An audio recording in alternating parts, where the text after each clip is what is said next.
You're listening to the ESO Network, your station for all things geek. Hello, please let me see your ticket stubs for the Double-Edged Double Bill. This week, Blade Runner, Mac, and me get Redemption in 2049.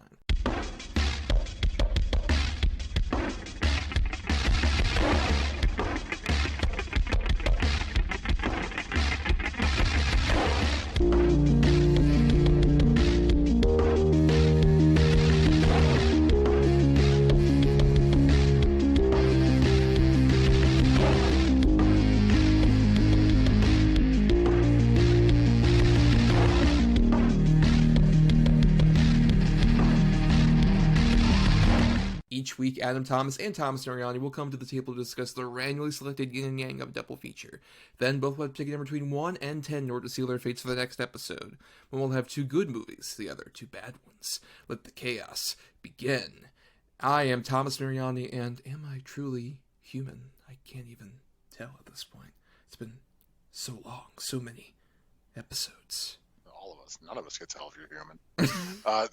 And I am the shameful and terrible full-length feature commercial that is Adam Thomas. Oh man, you know, Adam, your introduction just makes me want to drink Coke and eat a Big Mac and just really celebrate my Lord and Savior, Ronald McDonald.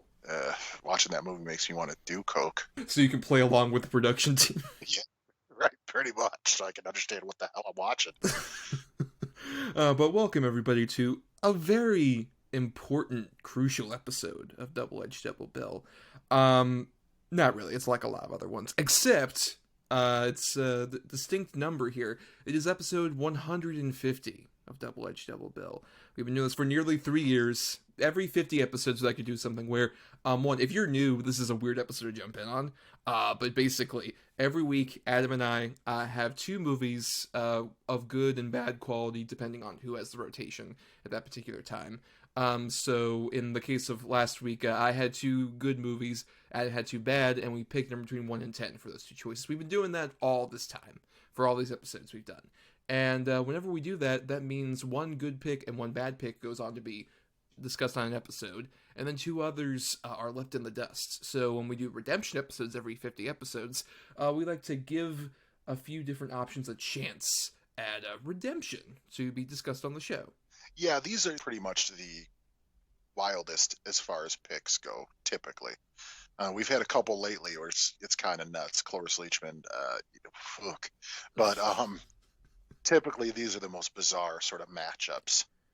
Right, because there's no specific topic and they're plucked from different episodes. But we love doing this, especially because it's always a bummer whenever I have like a movie I would love to discuss on the show as an option, but then it's like, oh, I'll bring it up at some other point, and then I realize, oh wait, it doesn't really fit into any other like slot. Honestly, it's always kind of weird to try and pluck it. So that's why we have Redemption, just for that specific kind of, let me pluck this from a previous episode and actually get a chance to talk about it. Mm-hmm. Also, it's kind of important because we usually do this rotation of like good and bad. That's been the same previously for like every week. So on this particular week in January, Adam always has had the good pick, and I've had the bad pick, and then vice versa as things keep going down, for example. But this is the first time we've shifted that. So usually we would have had like the opposite quality choices. So from here on, we're doing completely different on that. We'll be shifting for that. That'll be very interesting, especially for things like, for example, we always like to do a Valentine's like romantic themed episode, and I've always had the good for those. So come next February, it'll be your chance to have a good. Well, that'll be interesting.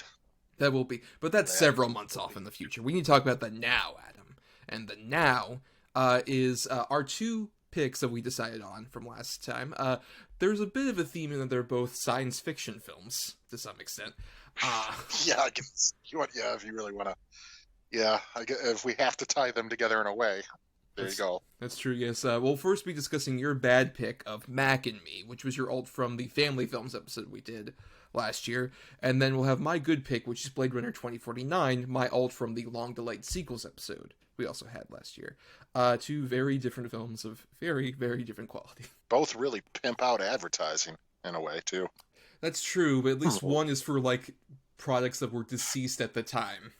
Like the Pan Am advertisements in one of them. We'll talk about it. But first, let's talk about Mac and Me. Hi, Hi, kids. It's me, Ronald McDonald, and I'm on the set of my very first motion picture ever. It's a movie called Mac and Me.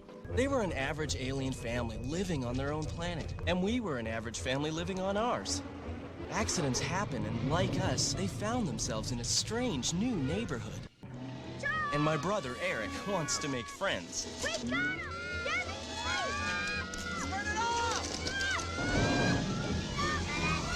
You sucked this living thing into a vacuum cleaner? Yeah, and then we blew him out again. Now Eric is risking not only his life, but my life. Give me the gun. Step back! To save them. It's about more than friendship. It's about adventure. Mac and Me.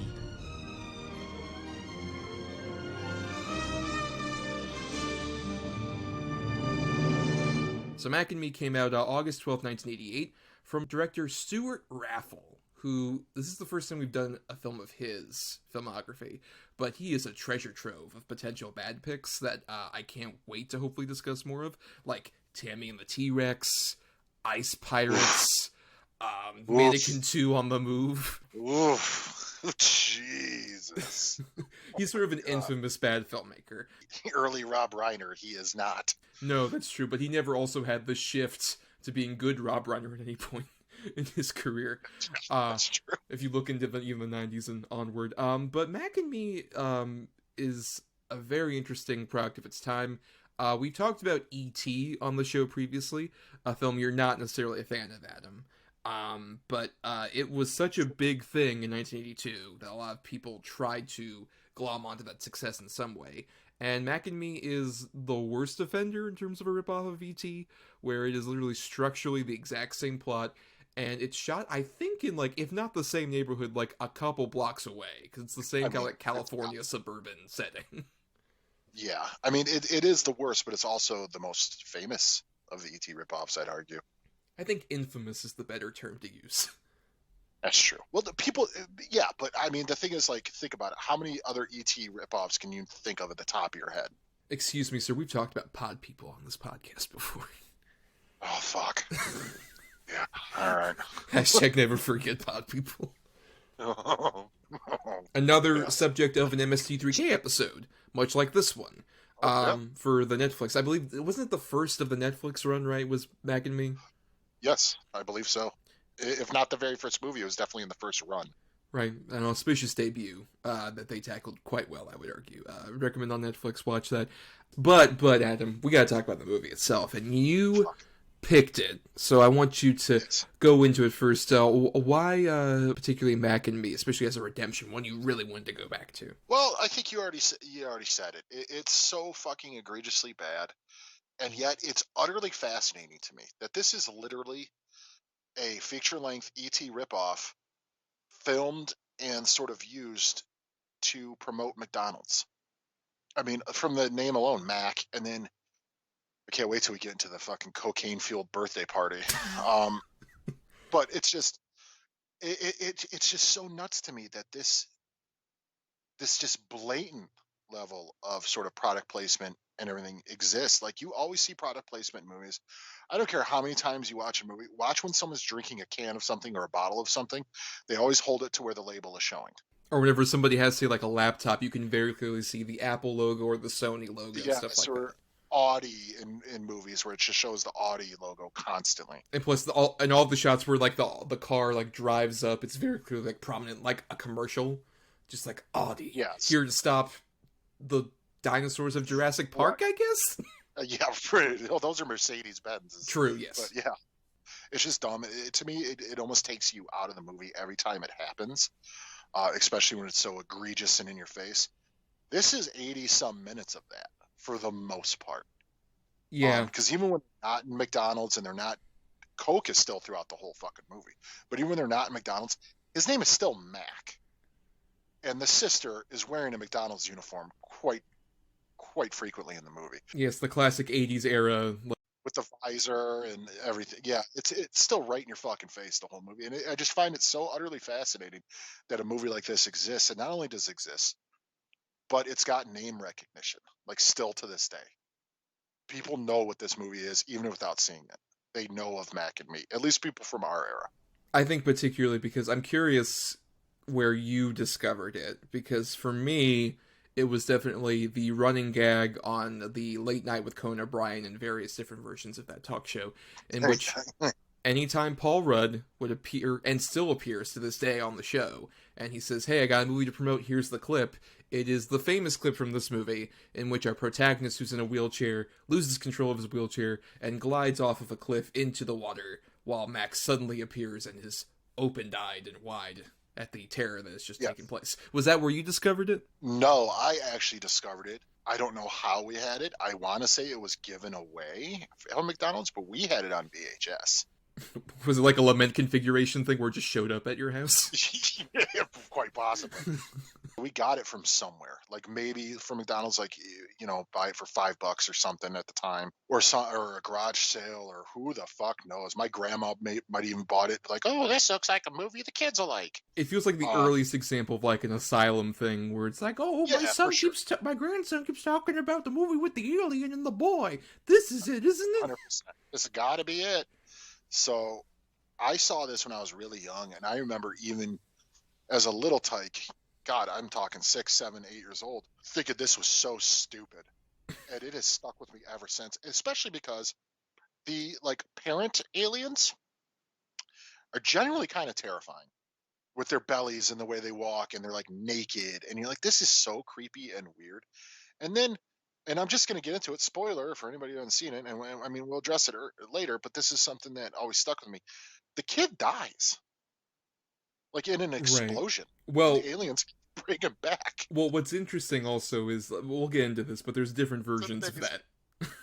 There's different versions of that. That's the only version that matters. No, it isn't. We'll get into that in a second. The designs, the big thing is, like, this is obviously trying to replicate on E.T. We talked about this when we talked about E.T. That design, in theory, is very creepy and very weird. And on paper, if you showed me that sketch of, like, that design, I'd be like, this is never gonna work. Who would, like, find this adorable? Yet people did. With E.T., he at least feels like he's a realistic moving figure, like the puppetry and all other stuff really works to make you feel like, oh, E.T.'s a living, breathing thing. Anytime you see Mac and his family move around, they look dead.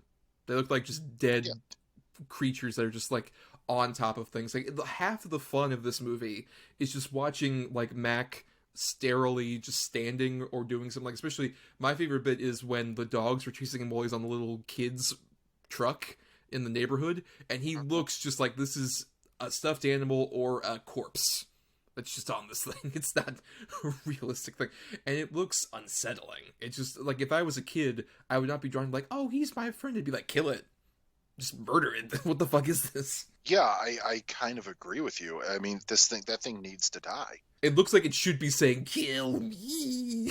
Yeah, 100%. Like, it's constantly in pain. Yes. Please, no more soda. But and you know, and of course, Coke is the thing that brings it back. Like, it's like its favorite thing. Whatever. Well, and literally his, like, main source of food on his planet is, like, some sort of substance that tastes like Coke. And for some reason, like, I love that, like, the kids bring that up. It's just like, oh, it tastes like something on his home planet. How the fuck do you know that? I don't know. That's a very intelligent guess, and apparently it's true. I mean, these kids are geniuses, except their mother is so dumb and inept, by the way, to where when she gets up and she's like, oh no, what have you boys done? And the entire outside is in the inside of the house. And, like, the kid's like, we didn't do this. And the one she blames is in a wheelchair. Right. How could he have handled and done any of that? Like, honestly. Well, he was helped out by his teenage brother who can walk, and clearly that means you could do any of this. Yeah. You could literally just recreate the Nevada desert in your front room in the span of, like, 6 hours while your mom sleeps. My grandmother's painting, it's 100 years old. One of my favorite lines. Oh, man. I love the inept, like, scientist Secret Service guys, too. Just how fucking stupid those guys are. Like, every adult, this movie, like, it is typical in sort of kids' movies where the adults are dumb. And it's like, nobody believes the kids got the handle on everything. But they're all especially dumb in this movie. It makes you really respect, like, Steven Spielberg's choice to make everyone except D. Wallace, who's an adult, in E.T., like, faceless figures. Because, like, that makes way more sense to do in the situation as opposed to people bumbling just like, oh, we gotta get this kid in a wheelchair. It's like, guys, This shouldn't be Yeah. that difficult. Like running through different department stores to try to catch these people, and it's like, dude, you're the Secret Service or whatever. Like, just shut the fucking block down. What are we doing here? It's ridiculous. It's ridiculous. And then the aliens get guns. I mean, that, whatever.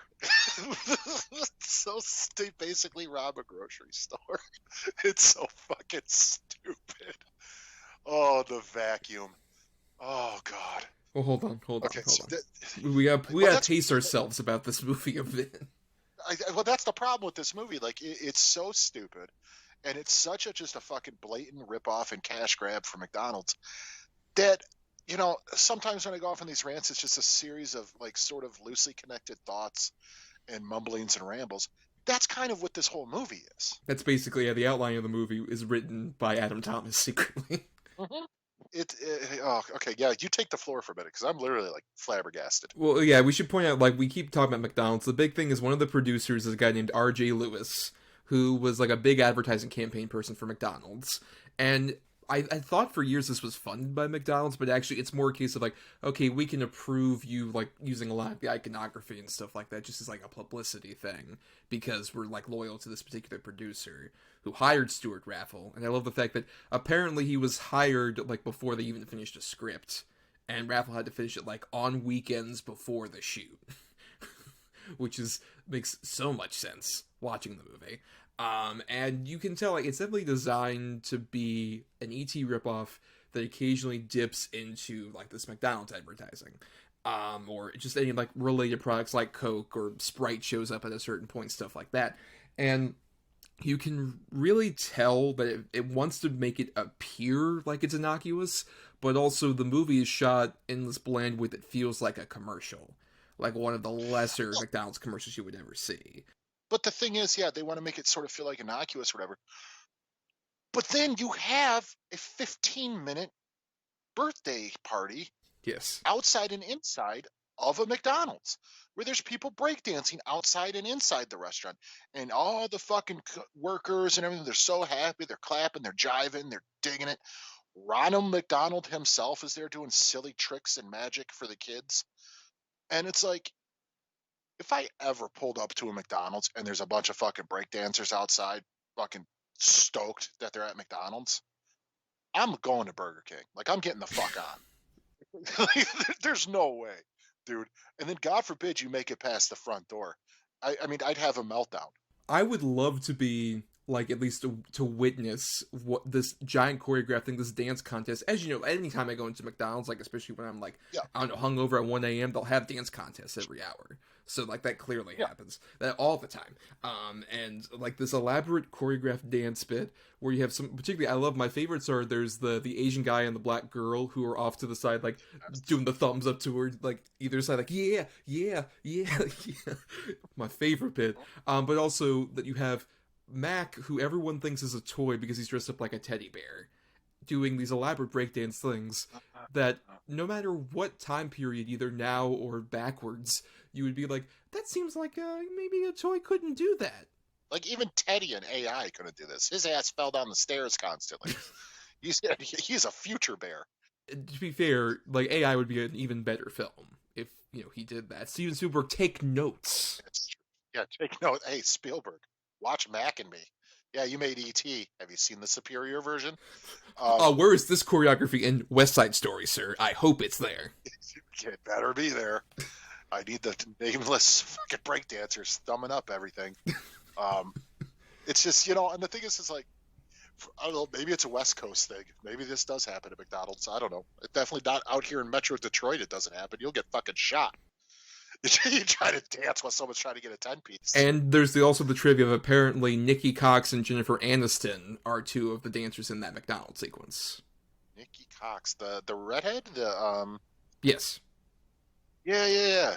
Oh boy, now I gotta rewatch it and look for that shit. But also, I really want to also comment on how, like, so much of this movie is, like, clearly on such weird autopilot. Like, even the score is done by Alan Silvestri, who had come off of, like, doing the scores for, like, Back to the Future and Predator, and he has, like, hey, you want to hire me? I'll give you 2 themes. And that's what you populate the score with. The most over-the-top, whimsical bullshit. I could possibly just like fart out of my butt. This is your Oh, score. for sure. You know, it's something he could pose to listen while he's in the bathtub. You know, biting the fart bubbles. Like that's what this sounds like. It's so stupid. It literally like, yeah. No, this is no good. This is like something like a cotton candy peddler would play. Like, go and get some candy. It's so bad. It's so bad. Like I said, there's literally no redeeming qualities to this movie. The score's bad. It does look like a shitty commercial. The product placement's atrocious. The characters are fucking all of them dumb. God bless those little kids, like especially the poor main actor here, Jade Calgary, who was actually a kid in a wheelchair. Wait, he's really in a wheelchair in Right. real life? Which was apparently a big thing for McDonald's, was they wanted an actual like kid who was like disabled. I honestly didn't know that. To some degree. I honestly didn't. Well, now he's got a little more credit from me. Well, I just feel more sorry for him. It's just like, because usually we talk about this where it's like, oh, a kid is out there in the middle, like, who, especially ones that are in one movie and then they never appear on another one again. It's just like, oh, it's just like, it's so hard for like a child actor. And the additional factor of like, oh, hey, you have to do all this while we clearly emphasize your disability. And you're like, yeah, that's... It's got to be like such an awkward thing for that poor kid to deal with. Oh, that's true. I never thought of that. Yeah. Like that. Hey, you want to be an actor, kid? You want to be in this movie? Yeah. Okay, you're going to be a little kid, and, you know, you meet an alien, you're going to go on a bunch of wacky hijinks. Bring your wheelchair. That does suck. Well, I mean, especially because, like, so much of the emphasis is on just, like, hey, we're going to have all this factor on the fact that you have disability. Not like in a thing where it's like, oh, hey, you're the lead and you just happen to be in a wheelchair. No, they beat you over the head with it, that this kid's in a wheelchair. Right. It's quite frequently. Rough. It's that poor kid. It's this weird thing where they want to have their cake and eat it too, about like, look, we're inclusive. We have this kid who has this clear disability on hand, but also we're going to emphasize at every point, put him in danger specifically because of this, in a way that feels really exploitative and shitty. Yeah, that's a good point. Like, yeah, we're being inclusive, man. We're really like sort of breaking down doors.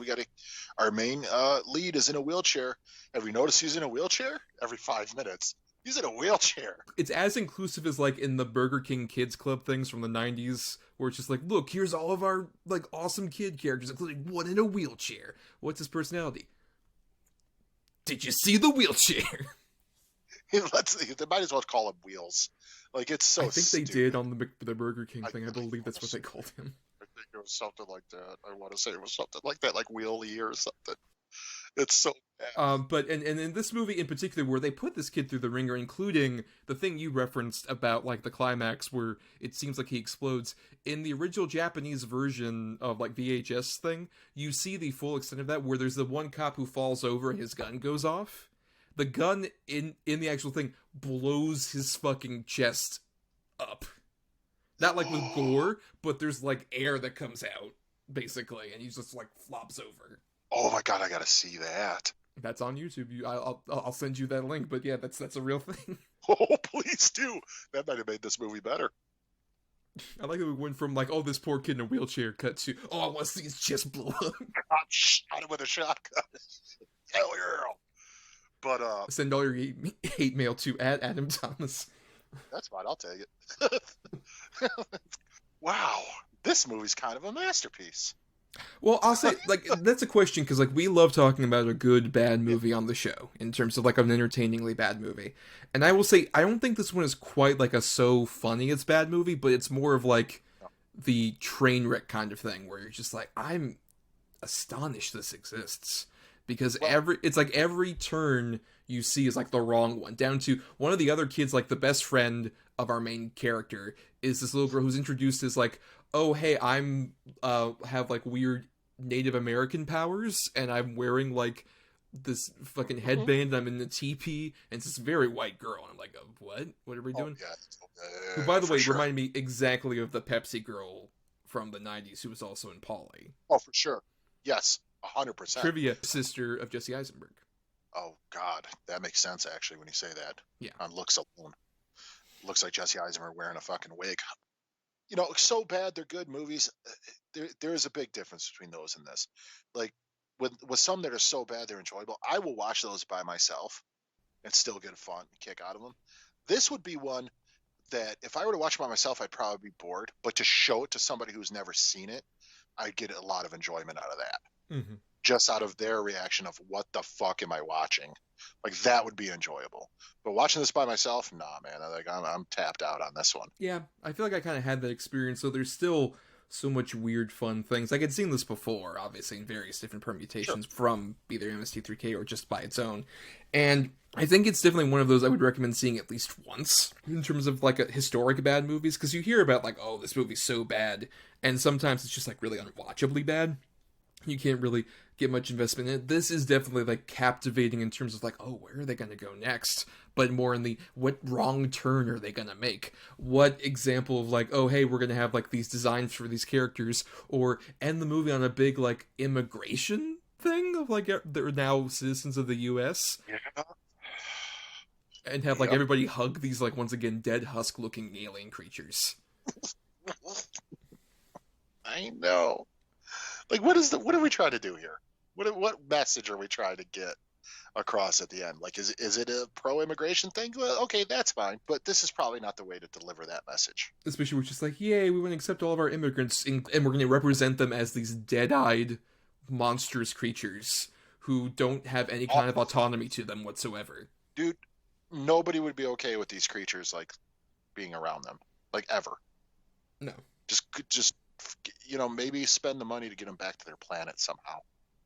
Right. Maybe, although their planet's dying. Forgot.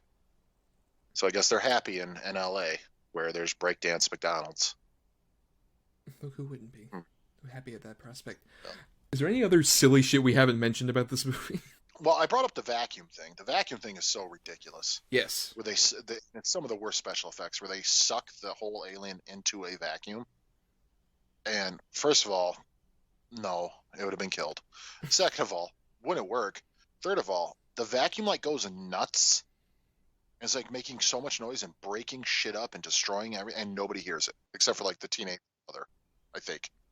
Right, the mom does not notice whatsoever. I would say that's a pretty bad effect, but my least favorite effect is probably the Mac stretch arm power, which God. looks horrific. It looks genuinely unsettling. Just like, is this like a Freddy Krueger nightmare that's about to happen every time? They just took paper mache and put on like a random branch they found out in the yard. This is his arm. It's terrifying.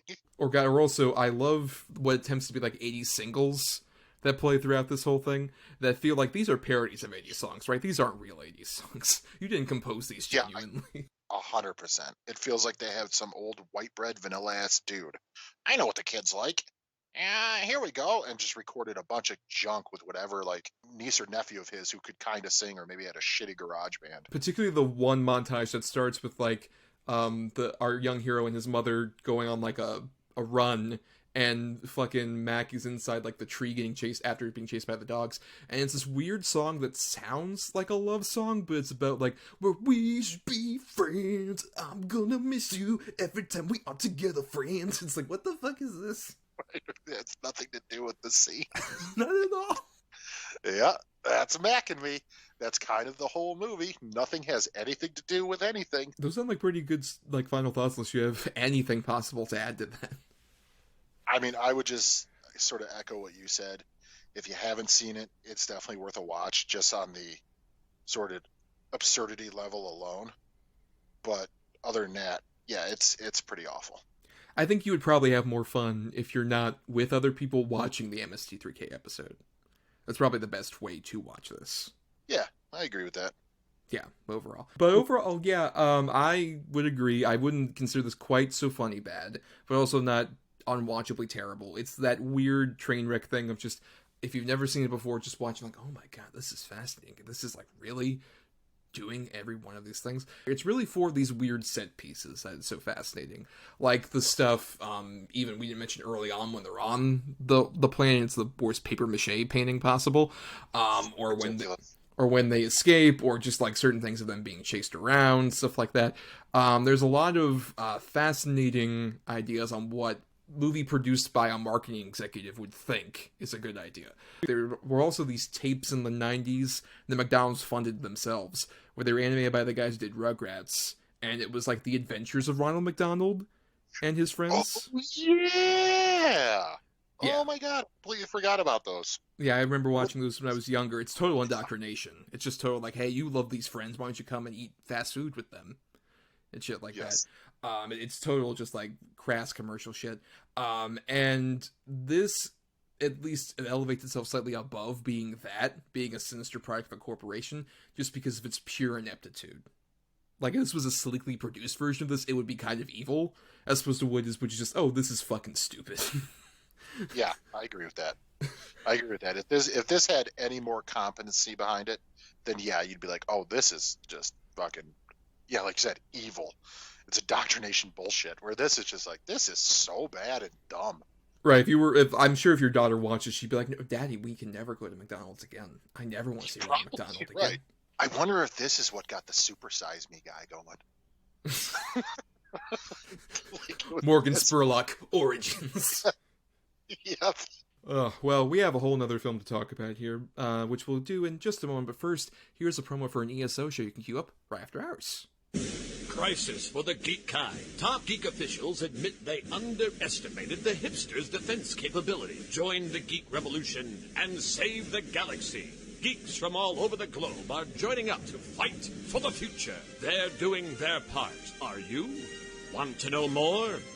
Join Weeby Geeks and the Geek Revolution and save the world. Service guarantees citizenship. Listen to Weeby Geeks podcast on iTunes and Stitcher or online at WeebyGeeks.net. Weeby Geeks, your voice for the Geek Revolution. All right, now let's get into our good feature, Blade Runner 2049. I found him. That's not possible. You have 48 hours to erase everything. Replicants are the future. But I can only make so many. I had the lock, and he has the key. Bring it to me. I did your job once. Things were simpler then. Tell me what you remember. We were being hunted. By who? They know you're here. The future of the species is finally unearthed. Where is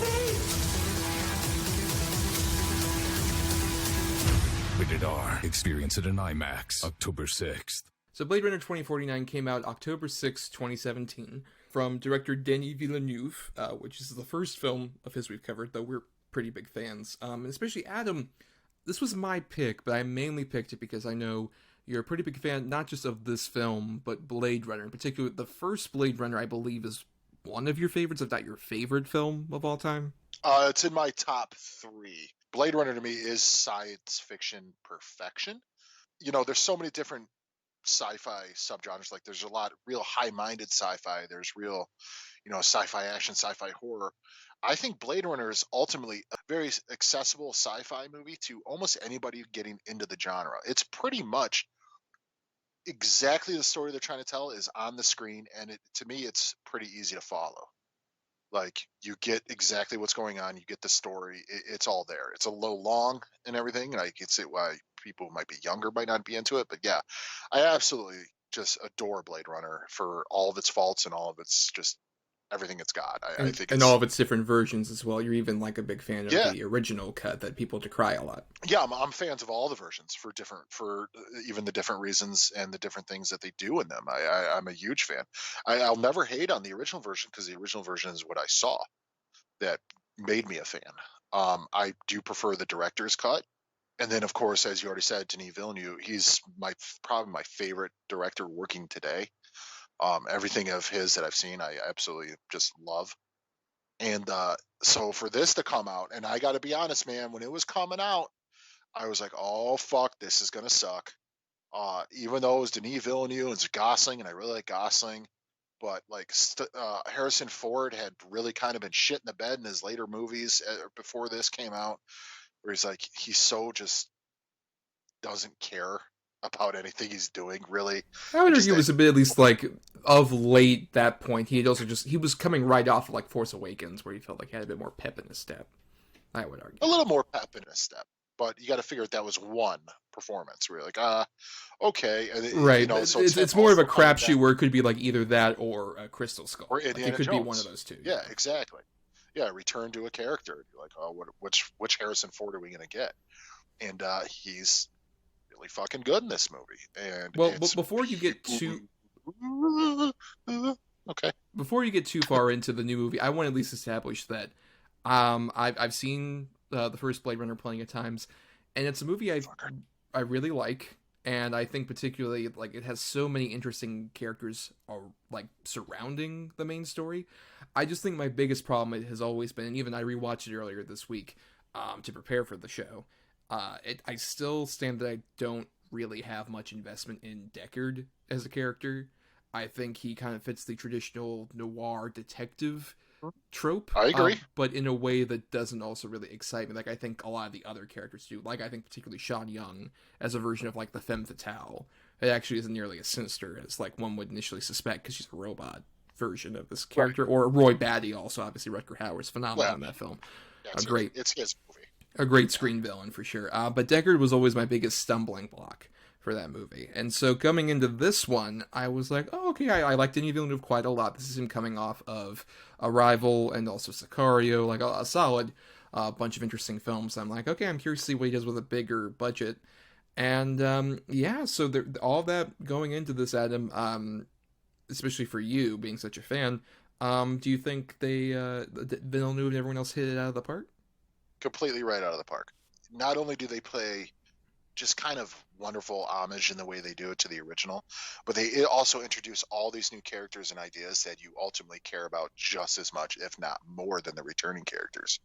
And the look of it feels completely like it's in the same universe, even just a little updated, which makes sense because it's now, however many years since the original was supposed to take place. 30, because it was 2019 in the first film. Yeah, so it's like 30 years. Yeah, and I mean, yeah, to me, they just fucking hit a home run. What about you? What do you think? Yeah, so I sat down and watched this in the theater, and I love it, and I vastly prefer it to the original movie. I think it's mainly because Kay, as played by Ryan Gosling, is one of my favorite sci-fi main characters in a recent science fiction film. I think just because, like, that character has so much nuance to it, especially about the idea of being a replicant in this world, where it's like, okay, in this future, like, after this huge blackout happens at some point between the two movies, replicants are mostly outlawed to the point where now one of the few remaining ones has become a Blade Runner that hunts them down. And I think just right from that opening sequence between him and Dave Bautista delivering a phenomenal small turn right at the top, immediately establishes just like, okay, this is like such a fascinating thing. And it was apparently originally meant to be in the first film, that actual sequence with Deckard obviously being in that place. And I think it adds so much more that you have a character firmly established as a replicant from the start doing this, because it becomes this whole thing of like, oh, this character is excelling at his job, really appeasing Robin Wright as his superior, and everything is like, oh, so hunky-dory for him in his actual job, but that leaves him so crushingly lonely. And I just love the way they paint his like actual life, living with this hologram played by Ana de Armas. Really, I think the role that made her pop and sort of like got her like a lot of the other jobs she's gotten since. In like their relationship is so layered and fascinating because on one level there's a lot of tragedy, there's a lot of empathy you can have for both of these beings that are real, but at the same time there's also an undercurrent that it could be sort of like a manipulation. There is a falseness to it, just in the way that like certain interactions at the same time. Like Kay is such a layered character where at times he's like completely sympathetic and at times he is like a raging monster. You see so much of both Deckard and the Roy Batty character in him that it feels like he's sort of the ultimate like middle of the road for those two. Yeah, he's sort of the amalgam of the two characters.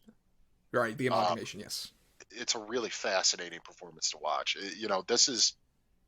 I've always kind of been a Gosling fan, but this was the movie where I'm like, oh, I really like this fucking guy.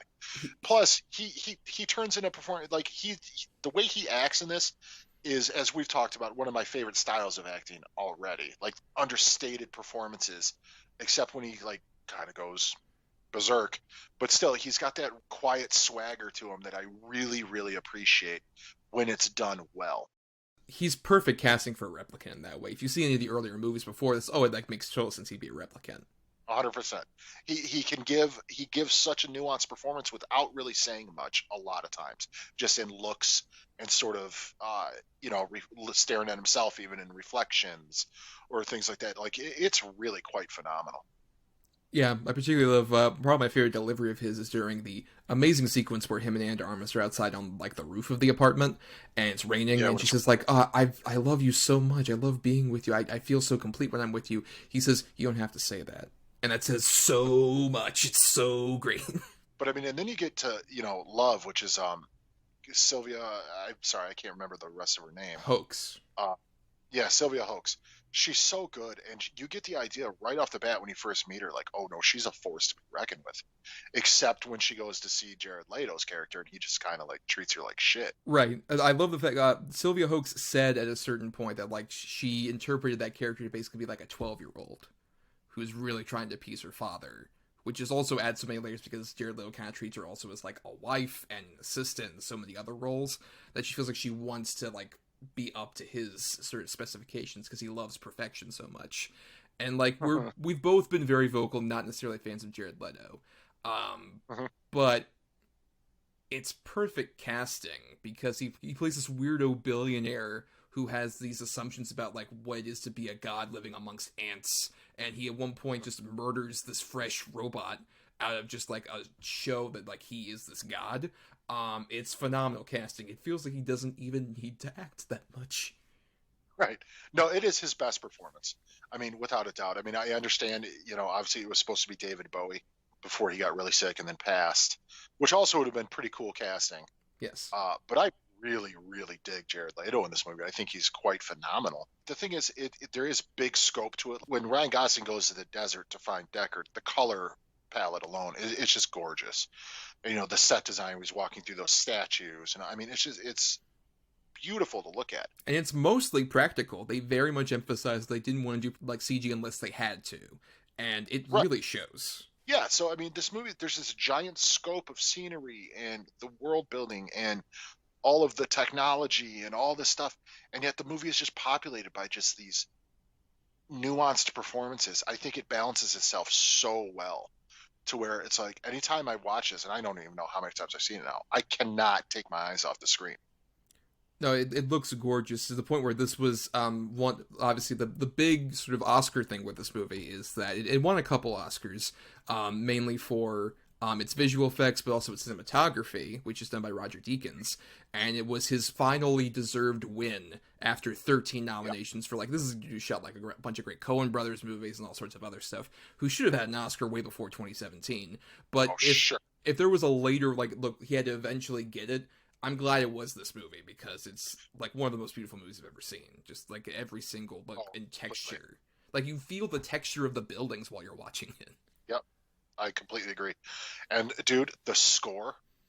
It's so good. I will honestly say, like the score? The score is my one kind of issue with the movie. I think it's Hans Zimmer, and I forgot the other guy's name, but I think the score feels a lot more sort of like modern Hans Zimmer scores to me, where it has like the sort of bassy kind of thing that I'm not as into, especially during the action beats. Really, like the best track to me is when they reuse the Evangelist score. Yeah, it's really good. Yeah, it's really. I don't mind. I didn't mind the score. I do like the score. I like, when Ryan Gosling's first going back to the LAPD in the beginning, and all you hear is like loud motorcycle noises and loud this and loud that. To me, it just fits perfectly within the world, because the world is just so busy and chaotic. Yeah, it's the one nitpick I have. And credits also, the other guy is Benjamin Wallfish, who also did the scores for like the It movies and Shazam, a few other things. Both of them are obviously not bad composers, especially like a Hans Zimmer can be great, and I love when he works, but I just feel like it doesn't have, like, I get not doing the Vangelis score all over again. That's obviously, that makes sense for like so distant in the future. That is a hell of a score, though. If they would have brought that back and maybe just modernized it a little bit, I think it would have worked. Just cleaned it up a little bit. I mean, I give him credit for just not repeating the same thing, because that's what I love about this movie in general, is that it doesn't feel like it's just like Denis Villeneuve, like, jerking off Ridley Scott, necessarily, the whole time. That's just, true. like, like, making his own, sort of, like, this is my fan film for Blade Runner, because that's a problem with, like, a lot of these Lego sequel movies. They feel less like intriguing developments of a story, and much more like sort of fan films. And this one feels definitely like we're evolving a lot of the points from the original, to the point where, like, especially with Deckard, who, a big thing was so astonished by and really respect, is that Deckard doesn't show up until less than an hour before the movie ends. Which I think is such a brave choice, and more importantly, a great choice. Because I think Deckard works so well as, like, this remnant of the past. This artifact that's still, like, surviving like a rat in the middle of, like, a destroyed Vegas. I think it's the perfect way for him to have gone at this point, and having that, like, internal regret about what he's done with his life, but also he has this outer exterior of, like, nope, it was the job I was supposed to do, with, like, everything about the replicants. And I love the fact also that the running gag, obviously, that's been going on for 30 years since the original Blade Runner came out is Deckard a replicant? Is he a human? There's that argument that even Harrison Ford and fucking Ridley Scott argue about. And I love that this movie makes the definitive stance of there is no specific answer there, but the more important thing is, even if they are replicant or whatever, replicants are capable of so much more than we anticipated, and doesn't that make them beings worth keeping alive and not hunting down? Right. I completely 100% agree with you. That was one of my big things about going into this before it came out that I was worried about.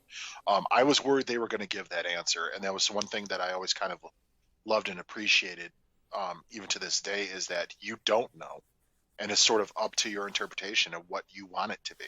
It works either way, really. But I like, just the idea of, like, someone could say, no, he's definitely a human, maybe he's not, and they leave that, like, no, that's what it is. Like, is he human? Is he a replicant? It's literally up to you to decide, and it doesn't ruin the story either answer.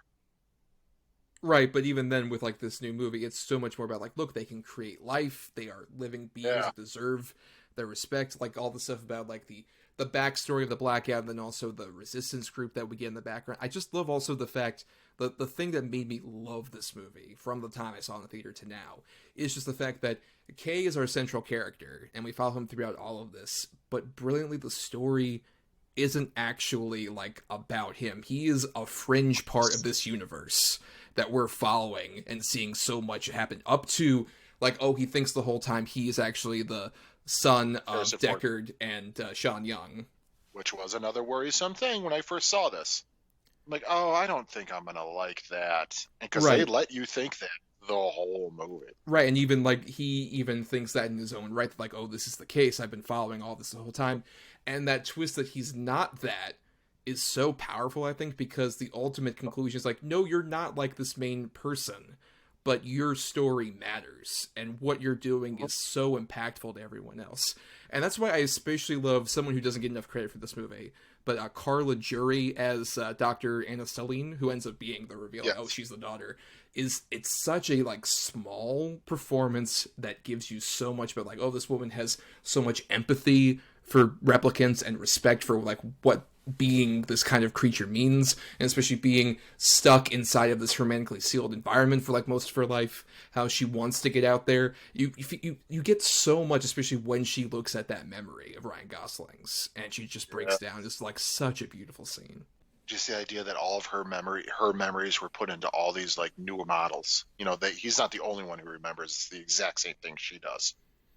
And just the sort of the idea of that alone, it's heartbreaking, and yet, like you said, it's just so beautiful at the same time. What a powerful, powerful scene and a statement.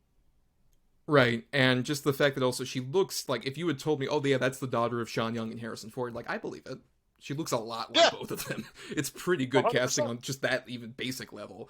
But also just the fact that, like, Kay has to realize, like, oh, I'm not, like, the central purpose of this. It's a beautiful idea of, like, when he particularly encounters the one woman who is, like, the leader of the resistance, the one female replicant who has the one eye, and she talks about, oh, you thought it was you this whole time. We all wish it was us. We would all want to be that. It hits on such an emotional, palpable level, in a way that I don't think the original movie ever quite does for me, aside from, like, Roy Batty.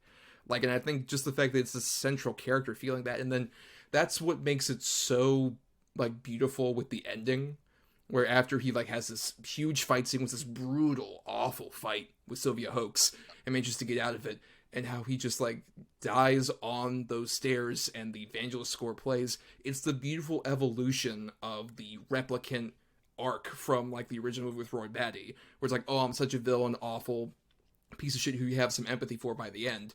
This dude is our hero who we've seen go through so much back and forth, so much turmoil, so much, like, questionable material that we're like, who exactly, or how can we side with him, or who couldn't side with him at all, possibly? Like, come on, we have to follow him. That by the time we get to the ending, it's just like, oh no, he's not the hugest person of the story, but he did something so crucial, and that's, like, all anyone could hope to do with their lives, especially even a replicant like this.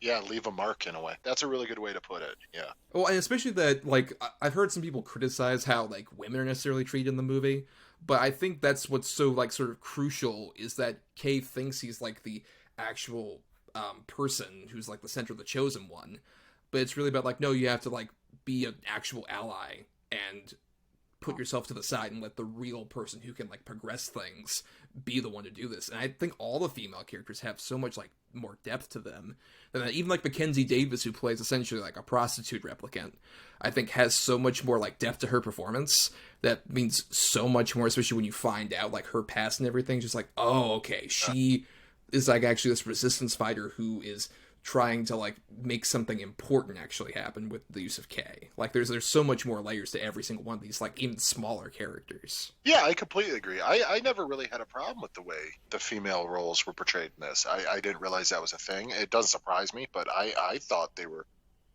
given, the female characters were given more than their just due, if not more so in certain cases. Yeah, I think that they're very complex characters, even down to Ana de Armas, who on paper is like, oh, you're a computer's emotional, like, tether for the K character.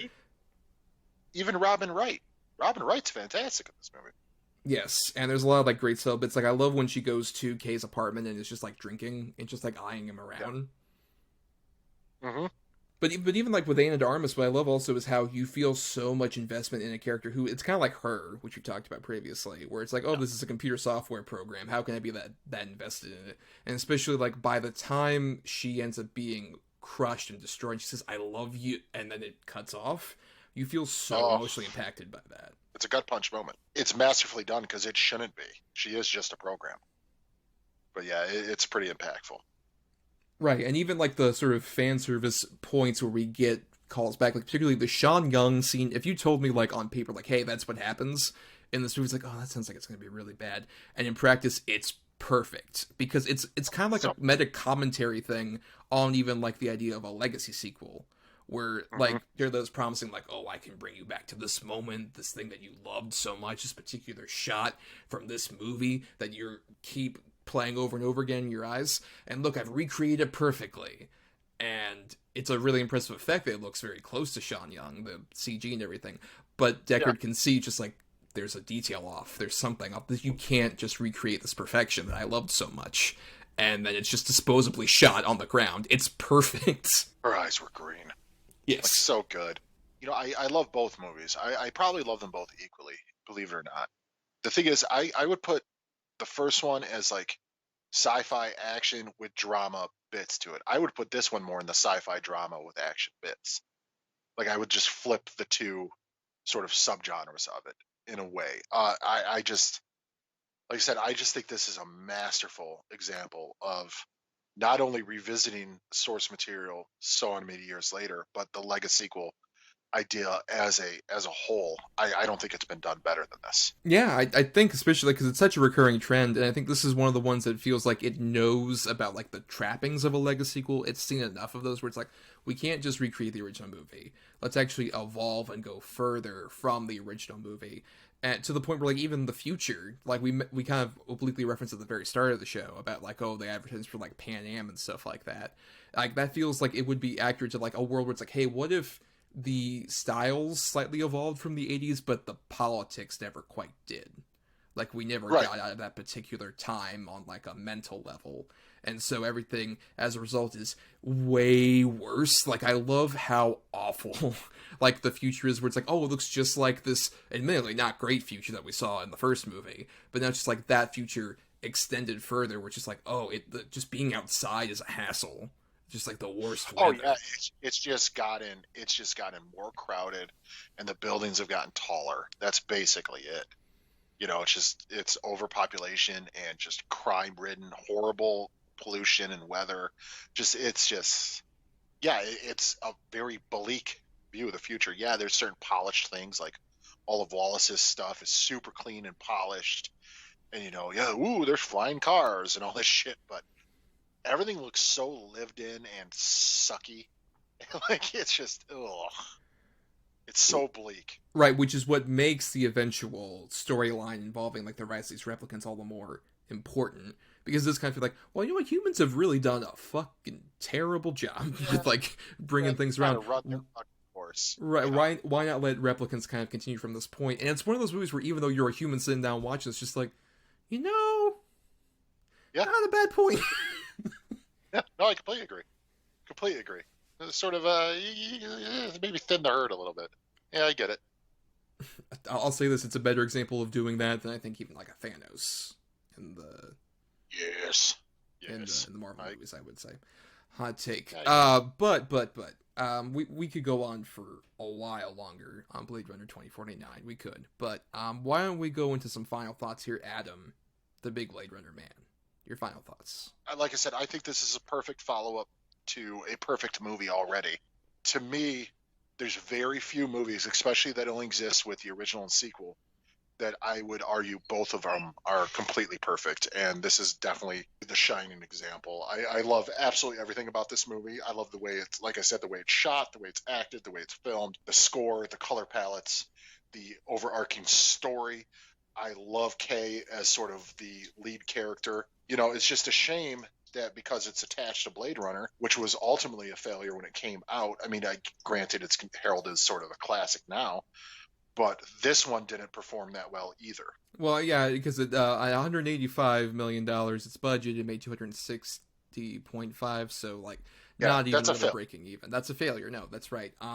But I love also Ridley Scott, this motherfucker, this executive producer, saying, when asked about the box office disappointment, Ridley Scott said, "It's slow, long, too long. I would have taken out a half hour." Pot, meat, kettle. Right, yeah, Ridley. Let's watch Gods of Egypt. You fuck. Especially like your director's cut that's probably an hour longer. Oh, this guy's so full of shit. I love Ridley Scott, but he's full of shit. I know it sounds crazy, but if it was a huge hit, I'm worried that it might have spawned a sequel, and I'm glad it didn't go that route. I think this is it. Like, it's over. You don't need to tell another story in the Blade Runner universe. I think it's a perfect end note. I almost wouldn't mind if maybe it's one of these series you go back to like every 30 years, maybe. Like you have whoever the Denis Villeneuve is of 2049 do like his version of like a progressive story from that point. I think that's where it would work the best, honestly, if you were to ever do another sequel. Just wait a while. Because even then, like I will say there's some interesting things. Like, I don't know if you've seen any of the prologues to this movie that they released. Yes, I have. Which I think are like, have some feel like the lead scenes. One in particular I think works phenomenally is the anime one that was made by the guy who did like Cowboy Bebop and stuff like that. Yeah, that one was cool. Is astonishing. I'm just like, oh my god. If we're gonna do more of these, I wouldn't mind even something like that. Like, do an Animatrix, but for Blade Runner. I think would fit perfectly. But as it stands, like I mentioned, I prefer this to the original movie. I feel so much more emotional investment in all of the characters, but particularly the main character. I think Kay is just like such a phenomenal example of how to really evolve a concept that was established in a previous sci-fi movie and really elevate it to such an interesting height of like, what does being a replicant mean, and what is that lonely crushingness of like not being human in a world that's totally out to destroy other humans feels like. And I think it's an astonishing, staggering work, and there's so much stuff we haven't even mentioned, like some of the other cast members. Like, it's populated with great character actors like Lenny James from The Walking Dead, or Barack Abdi from Captain Phillips, or David Desmachia, who's like the Baba Yaga guy from the Ant-Man movies. Shit like that. So many great character actors that just fit perfectly these individual parts. In the same way that, like, when you watch the original movie and you're like, oh, James Hong! Or, Brian James! Like, the great character actors of that time as well. It feels like it treasures the spirit of that original movie without going too far and just fawning over it. It is, and I would agree, I think it is the best example of a legacy sequel that's happened so far. Here. Yes. God, you're beautiful. I love Crush. No. And, you know, I'm excited to see Denis Villeneuve continue, especially now that he's doing Dune. I know you're... I literally just creamed my shorts. I can't wait for that shit. Oh my god. No, hey, no, it's a fact. You leave that in. I want them to know how important this is to me. I cannot wait for Dune. Dune is like my sci-fi Bible. I can't wait. Oh my god, I can't wait. I want anybody to recognize officially that Adam is forcing me to keep this in. This is against my will for any future court documents. What? Oh, come on. Read my shorts? I could have got way worse. No, you would have, and I'm glad you didn't. But let's go ahead and segue then. Hold on, I got a couple more. No, I'm just kidding. Go ahead. Let us segue then into the end of the show, where we'll be picking our movies for next week at the very end. Stay tuned for that. But we also do a little feedback reading, where every Monday over at DEDB Pod, that's on Twitter and Facebook, we ask you all about, like, hey, what are your favorite or least favorite movies related to whatever topic. So we posted the huge list of all the movies we haven't done for the show, and asked you all about those. And so we got James Rodriguez, big friend of the show, says, definitely interested in hearing you cover Miller's Crossing, Mad Max Fury Road, Rocket Man, Near Dark, and Your Name, but I'm also interested in what weird concoctions that could be potentially selected. Yu-Gi-Oh! Boys in the Hood, Train to Kazam, and then Ryan Quarterman says, Swim Fan and Mother. I guess that could have been one. that could have happened. That's literally what could have happened with I believe, our Thrillers episode, because those were both our alternate choices. Yeah. Yep. Well, maybe we'll have to work that in for him one day. Perhaps. Definitely a Swim Fan. We're both very excited about potentially talking about Swim Fan. Huge Swim fans. That's what our community is called on Reddit, r/Swim Fans.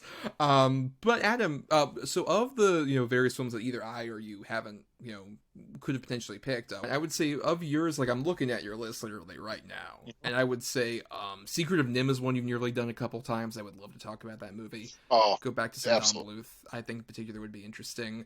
You have The Searchers on there. Westerns is one of those where, like, we've done 2 episodes, but we both agree that we don't know if quite either of those did the best job with the genre in terms of covering it. I think there's a lot of fascinating things, especially The Searchers. I think is one of the more interesting ones. Has a lot of density to it as a story. And I mean, there's even something like, I know we disagree on, like Eyes Wide Shut. I would definitely love to discuss on the show, because we have like when we have like those differences of opinion, I think it's really fascinating.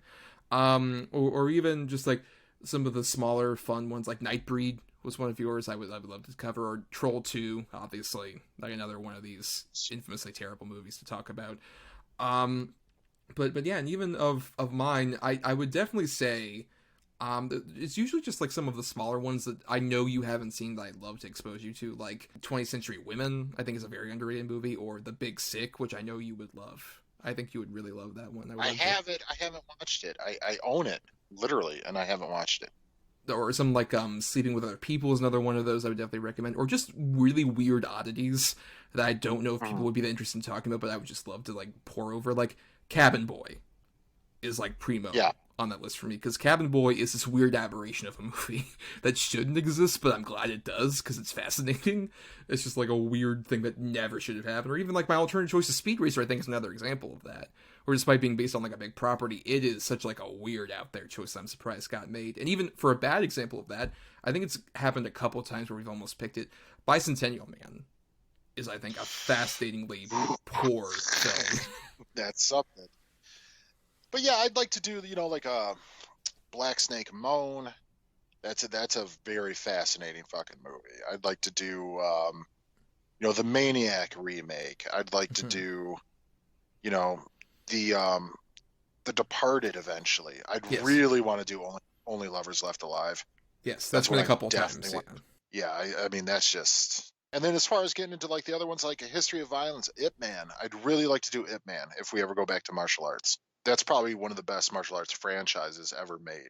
And then, I agree with some of yours. Like, I definitely agree with like Eyes Wide Shut. Even though I'm not crazy about it, but I haven't seen it in a long time. So it might be fun to get back to it. The Frighteners would be fun, of course. Mother, everybody keeps talking, Ryan Quarterman especially. So, but the one bad one that I really, really hope one day to talk about again, Top Dog. Top Dog's one we've talked about around a lot, but we never discussed. Because but and that also kind of fits because like it's an infamously terrible movie, at least to us. But I don't think it's a movie most people are aware of. For those of you who don't know, it's a movie about Chuck Norris playing a cop who has a dog as his partner. And you think like, oh, this is going to be a silly movie for kids, and it mostly is. Except then it'll switch over to our villains. It's like, oh, who are the wacky villains for this movie? Oh, white supremacists. Mm-hmm. Yeah. Mm-hmm. Just what the that fuck? Exists. That yep. That's why it's like, oh, this exists. This needs to be talked about. Yep. So that's definitely one of the high on my the ones that were chosen that are bad that I'd like to get into. I think also just with the bad things briefly, I would also definitely say it's been in the back pocket, and I think I'm gonna wait until because we need a lot more distance from like an Oogie Loves before I break out like an infamous one. Oh, God, please. But yes. Cats is gonna happen at some point, Adam. You won't know when. Oh fuck. Cats is definitely going to happen because I wanted a bit of distance from the like a Oogie Loves, but also just like the big what the fuckery of Cats that was going on around when it came out. But it'll happen at some point. I know. To go on that route, one that I keep having in my back pocket because I don't know when the hell I'm going to use it, but I've never seen it, and I kind of am just fascinated by it on the same level I was with Mac and Me, is fucking Food Fight. Food Fight fits like a lot of those same categories as Mac and Me. Yes, that's a very good point. Or even a bad pick of yours, one, Santa Claus the movie, which Oof. is like another aberration bizarre movie I'd love to talk about, but also we've never done a holiday episode post the first year that we did this. So I would, if we ever do that again, I think that's definitely the one I'm going to strive for. Also, the one that like our patrons ended up choosing E.T. for the AFI episode, but it was Forrest Gump was one of your bad choices. Fuck. And Forrest Gump is a fascinating movie that has such a long tail that I would love to discuss on this show. Yeah, I'm down to talk about it. I'm down to finally just lose my shit on that movie. I've never had the chance unless I'm telling people how fucking stupid I think it is. But that's one I'd love to go into detail on how stupid I think it is and why I think it's so fucking stupid. Right, and even as someone like me who grew up with it, like being weirdly indoctrinated by Forrest Gump. I mean, so did I, really. I mean, right. You gotta figure it came out when I was, 13? It didn't come out in 96? Right, but I was like 2, so like from infancy. It's just been a part of my life kind of thing. So my God, such a baby. Well, I know, but that's the thing. It would just be like, it comes from like such an interesting world. Like, Forrest Gump's just like, it's automatically accepted. It's like, oh, it's the sky is blue, grass is green, Forrest Gump's a great movie. And then revisiting it, especially very recently when I went through like a bunch of Robert Zemeckis' movies, you're just like, oh, this is not good. But it's a weird thing where it's I won't go too much farther into detail, but basically, it's an incredibly well-made, terrible movie. I think that's accurate. Yeah. It's an incredibly well-loved, terrible movie, too. Right. We'll discuss that at some point, folks. Get your pitchforks down. Wait until we do that here. But we also had some other feedback, including for our last episode 1, just Cameron Castellano says in reference to the When Animals Attack episode, and the particular picture I posted as the header for that, thumbnail is good, gets a like for that alone. Which I think is one of my proudest examples with the Inga and then the Congo Amy with the drink. I think it's just like, it's kind of perfect. Not to toot my own horn. But then also some feedback in reference to our Cloris Leachman episode, which is weirdly becoming one of our more popular episodes, Adam. Despite because of the Wiki Loves thing, I'm telling you, because 100% because your fucking ass. No, it's because the last picture show hive is coming out in droves. You motherfucker. You went all over Twitter and constantly kept sharing shit about the Oogie Loves and promoting it. You did more promotion for that movie than the actual studio did. That's true, on a budget of nothing. That's true. Yeah. But some feedback just briefly on that episode from Casey Gerard saying, y'all have some double features that melt my brain, but this one just takes the cake. And then Bill L, who says, thank you for the wonderful look at the Last Picture Show. For mental health reasons, I may never watch it because it sounds too depressing. I've always heard good things about it, and now I can strongly recommend it to others. And I really enjoyed your discussion of Oogie Loves. You were articulate, specific, and passionate. I'm sorry you suffered, and one of you, I can't tell which one, is scarred for life. Stay safe, guys, and thank you for all the good company. Bill, that'd be Adam. I'm the one who's scarred for life. I'm just defective. Yeah. Tom said a malfunction. This is from an early point. I don't know how to love anymore. Oh god, am I a replicant? Is that what this is? But yeah, we appreciate the kind words, especially Bill. We appreciate giving you good company out there for sure. And then this is in reference actually to our Patreon page, which we'll get into a bit more. But Rafe Telsch, buddy of ours, didn't manage to see Zack Snyder's Justice League over the weekend, but really enjoyed you guys' conversation. And even though you get into spoilers, I didn't feel like it was ruined for me to watch when I had the 4-hour window of free time to eventually do so. Well, thank you, Rafe, for one. And yeah, he's referencing On the Edge of Relevance, which is our new Patreon show we just recently launched, where we talked about Zack Snyder's Justice League. Yeah, that's good that it wasn't ruined for him, because I got to be honest, it wasn't ruined for me either, because the spoilers, before the movie came out, were fucking everywhere. Like, you couldn't get away from it. And yeah, it didn't ruin anything for me either, so I hope it doesn't for anybody who listens before seeing the movie. I'm glad Rafe liked it. Yep, and two things actually, we didn't mention this in the actual conversation, but I just wanted to highlight two brief things. One, we didn't talk much about the Themyscira scene, but I think that scene's incredible, and I think it especially does a lot of work to develop Connie Nielsen, of all people. I think she gets more development than Wonder Woman does in the movie. And two, we talked about how we love Joe Morton, but I forgot to mention he does the heavy breathing bit from Terminator 2 at one point when the Parademon's in his fucking apartment. Yeah. I don't know how much longer I can hold this.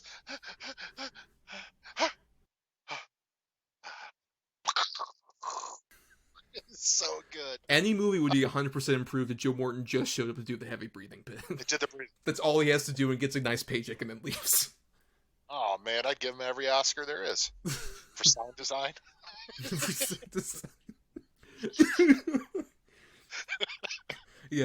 Yes, for sure.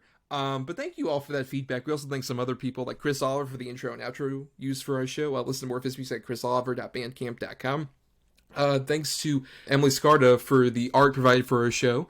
And thanks, of course, to our loyal Patreon supporters over there at patreon.com/DEDBpod, where for just $1 a month you get to listen to bonus episodes if you like On the Edge of Relevance, and also vote in polls for movies that we do. And now we're going to hype up. We are going to be recording soon a massive bonus episode. Tomorrow. Honestly, I'm betting on 3 hours. It's our Snyder cut. It's just super long. I mean, it could go longer.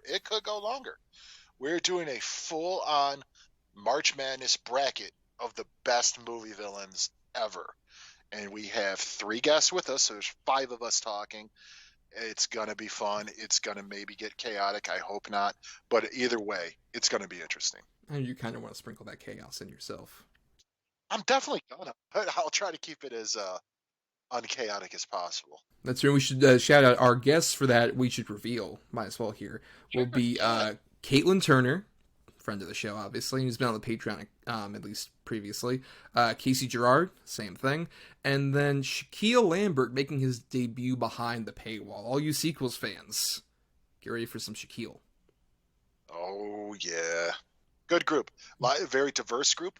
A lot of sort of different personalities. A lot of diverse choices as well, because they contributed choices to the bracket we didn't expect whatsoever. Correct. Yes, and of course also you patrons, a couple of them actually contributed some fill-in slots as well, so we'll definitely get into all of that. That'll be out at some point this same week, because I have to edit that. It'll be at least by the 31st at like 11:59 p.m. It'll be within March. I promise.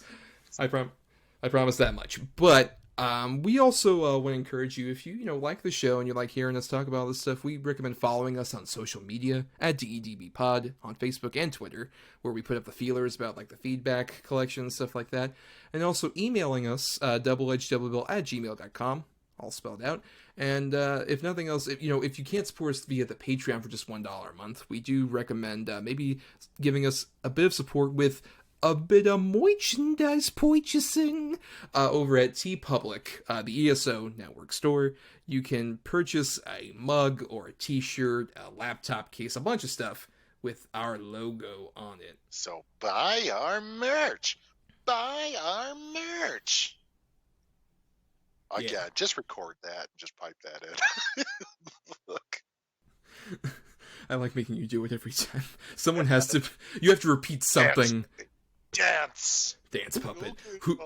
Who's the real replicant this time? You're doing my dirty work now. That's true. That's true. Well, for more of my dirty work, you can subscribe to me on Twitter, Instagram. Wait a minute. Okay, never mind. Go ahead. I thought you for more of my dirty work, follow me on OnlyFans. No, not. I promise you that's not going to happen. But you can follow me on Twitter, Instagram, and Letterboxd as @NotTheWho'sTommy, where I post my musings about movies and other crap, and also I do some writing at both marianithomas.wordpress.com and also at FilmCred. That's film-cred.com, where around this time, hopefully because we're right before Godzilla vs. Kong comes out, my piece I've written about embracing the silliness of Godzilla will have hopefully come out around this time. Awesome. I can't wait to read that. And you can find me on Twitter or Instagram at Atom or Adam. That's ATOM_OR_ADAM. Mostly just retweets on Twitter and occasional pictures of my dogs or my kid and stuff like that. And if you've been listening the last couple of weeks, I've been trying to do something kind of maybe inspirational, and I don't want to call myself inspirational, but just trying to get some positive vibes out there. And I'm going to go ahead and follow suit from the last episode. Our buddy Shaquille, the one who was mentioned, who's going to be on the Patreon, his mom needs some help. They have a GoFundMe set up for her so she can go get the necessary treatment she needs for her cancer in Germany. And they're a little bit over halfway of their mark of what they need. Yes. So if we can keep getting the share out there, keep getting the name out there, keep getting the link out there, whatever we can do, even if you can't donate, if you can even just share the link, that could help save a life, that could help keep a family together, and that's super important. And it's all for our buddy. If you do it for him, you're doing it for us, and we would just appreciate it. Yeah, we'll definitely have them in the show notes. And also, if you donated based on us just talking about it, thank you. Yeah, thank you. Absolutely thank you. 100%. But for more of our antics here, you can subscribe to us on Apple Podcasts, Spotify, Stitcher, and other podcasting platforms. If you're listening on ESO, why not listen to all the other great shows on the network? And you can also dig into our archives on the Podbean feed for a bunch of episodes we did even before we joined ESO. And nothing else, if you can't buy our merch or pay for the $1 a month on Patreon, a completely free way to help us out is to rate, review, or just simply share the show around to give us more visibility. We love our audience, we love having all of you, but we also wouldn't mind growing that if we can. Give us a fucking retweet, you fucks. This is free. Do it for us. Christ, we're starving. Please, we're starving on the derelict Blade Runner future. The $0 we make doing this. Except for all our lovely patrons at patreon.com/GEDBpod. But Adam... And all of our merch. Sell through tpublic.com. Go ahead, buy our merch. Buy our merch. But it's time to do our picking for next week, Adam, before we finally end the show. And we are returning to another topic we haven't done in quite a bit of time. It is time for us to return to the world of video game-inspired films. Which, keep in mind, this is not necessarily movies just based on video games. But also movies inspired to some degree by video games. And you had two good picks that our patrons ended up voting on. And so that's already been chosen for us because it was between Jumanji, Welcome to the Jungle, and then the ultimate winner of Brain Scan, the horror film starring Edward Furlong. Oh, I can't wait. I cannot wait to talk about Brain Scan. I have a feeling you're going to hate it, but that's going to make it so much more fun. Yeah, because I have not seen it as of this recording, so I'm very curious to dive into that as a good pick. But Adam, I have my two bad picks. I've picked a number between 1 and 10 for both of those. So now you go ahead and help me out by picking a number between 1 and 10. Shot in the Dark, number 6. Okay. At number 7, I have a movie that weirdly I think fits for our show given just the title of it. I have one of the earliest examples of video game adaptation. It is Double Dragon. Oh, no. Oh, have you ever seen this? I've seen clips of it, and I'm like, ooh, this looks pretty bad. Oh, no. Starring Scott Wolf and Mark Dacascos as brothers somehow. Yep, and I believe, isn't it Robert Patrick is the villain with, like, frosted tips and shit? Yep, and Alyssa Milano's in it, too. That's true, yes. And then over at number 3, I had a more modern example. I had the Disney Prince of Persia. Oh, okay. All right, well, let's put it this way. I think there's infinitely more to talk about with Double Dragon than Prince of Persia. Yeah. Other than the fact that Jake Gyllenhaal is cast as a Persian man. The most Persian man of all. Brain Scan and Double Dragon. Oh, God, dude. Oh, no. This might be, like, torture for you. This should be interesting, yes. So, look forward to Video Game Inspired Films 2 Turbo HD Remix next week. I saw Double Dragon in the theater. Oh, no. Okay. Well, on that note, everybody, it's time to end this historic episode, and it's time that it, just fell off of our shoulders like tears in rain. Bye.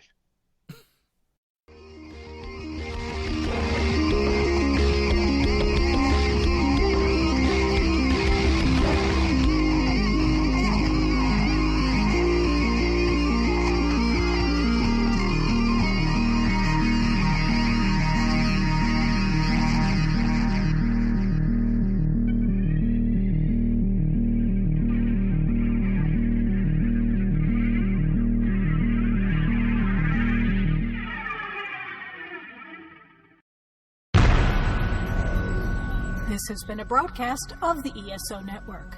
Be part of the crew and help support our shows by donating to our ESO Patreon or by shopping at the TeePublic store, which can all be found at www.esonetwork.com.